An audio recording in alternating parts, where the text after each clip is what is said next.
Hi, everybody, and welcome back to week 3. Narrative notes is going to be the presentation that we're going to be going over for this lecture. So narrative notes are a little bit different than the other types of notes that we've been talking about because they are structured around the who, what, when, where, and how of the session. So you're always going to want to include identifying information, the session details, and a therapist's signature in the narrative note.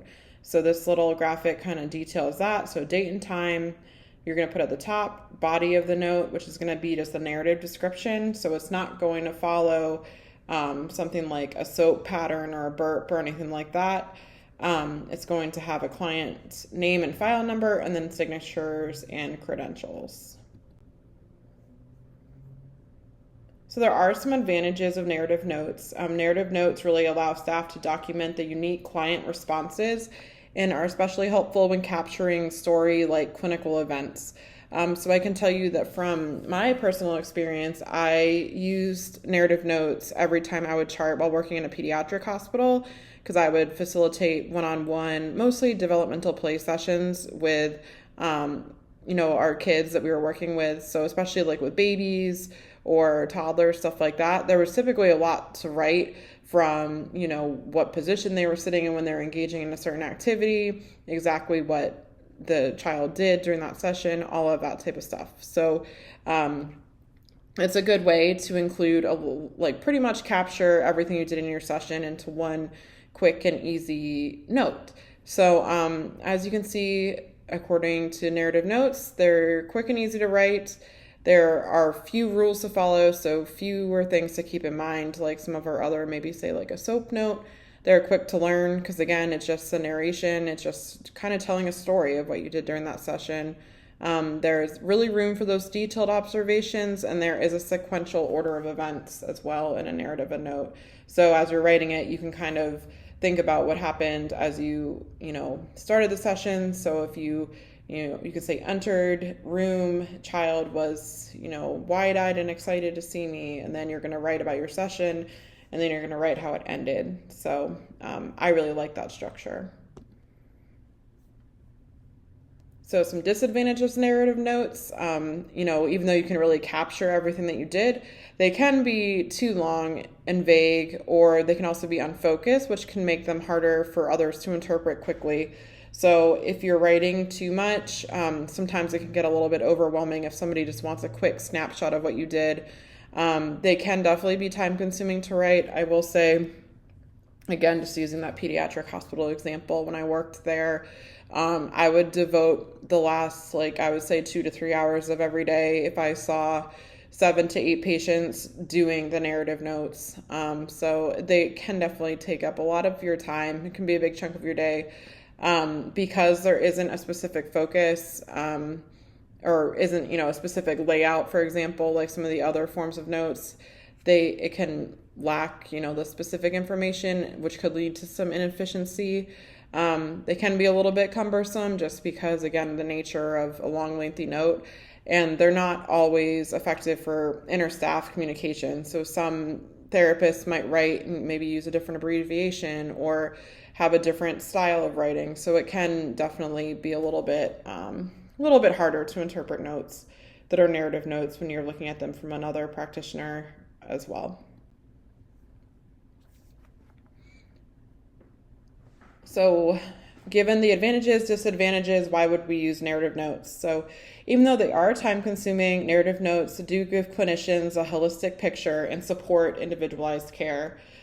They provide rich detail about client progress.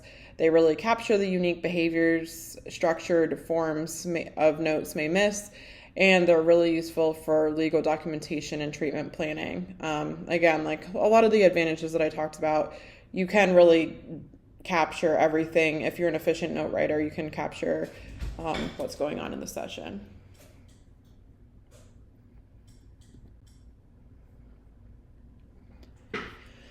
So this is just an example of a progress note. So you can kind of just see what the structure, what it would look like. The client attended 33% of scheduled RT groups, sports, and then you would do the dates, 123, fitness, Concentration is improving as client was able to focus on task for 10 minutes. We'll continue with current treatment plan and incorporate daily reminders to increase attendance at RT groups. And then we would go ahead and just sign it, which is not super easy to do using my handy pen right here, but you kind of get the gist. But in the computer too, it would definitely prompt you to sign the note, and that is horrible writing, but you would just put your name and then your credentials at the bottom of that note. So example 2, as you can see, this one's gonna say that the client was admitted on 1/8/2025, referral received 1/9, CTRS made initial contact and completed program evaluation on 1/10, client presented with pleasant affect, acknowledged addiction issues, and is motivated for treatment, scheduled for RT 2 times a week. And again, you would sign that. So that's just an example, brief little example of like what that might look like when you're writing a narrative note into a patient's chart.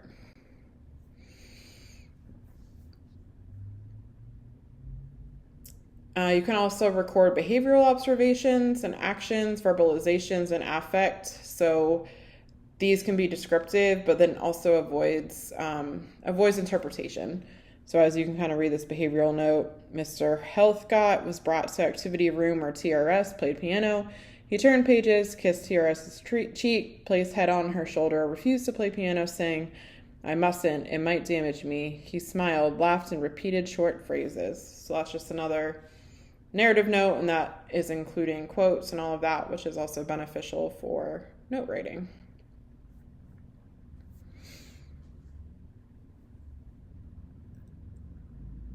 So I'm going to go ahead and pause the video here. So you're going to watch the short video clip. You can go ahead and click the link.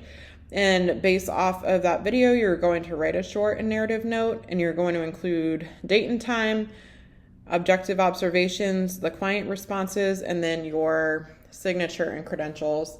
Really, you're going to want to focus on the facts and not opinions, and making sure that you use a professional tone while you're doing this exercise. So you can go ahead and pause the video and watch that YouTube video and do our little exercise if you would.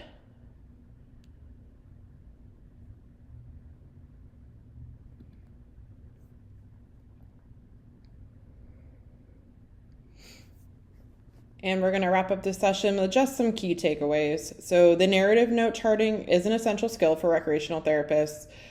So I would not say that you should just get in the rut of simply writing one note or the other. So just a SOAP or a burp or a focus note.